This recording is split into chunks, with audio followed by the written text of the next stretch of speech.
किसी भी चीज को प्राप्त करने के लिए आपके पास उस चीज से बड़ी शक्ति होनी चाहिए। जब मेरी शक्ति बड़ी होगी तब मेरी तरफ लोग आकर्षित होंगे।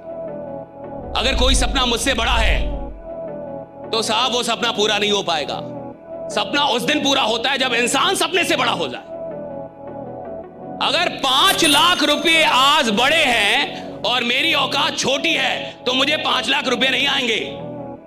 अगर 10 लाख रुपए की औकात बड़ी है और मेरा अनुभव, मेरी प्रतिभा, मेरी क्षमता छोटी है, यानी मेरी औकात छोटी है, तो 10 लाख रुपए मेरे पास नहीं आएंगे। लेकिन जिस दिन मेरी औकात बड़ी हो जाए, मेरी प्रतिभा बड़ी हो जाए, मेरी मेहनत बड़ी हो जाए, तो साहब वो 10 लाख क्या वो करोड़ रुपए भी आएगा। मैं बड़ा हूं कि नहीं ये देखना है।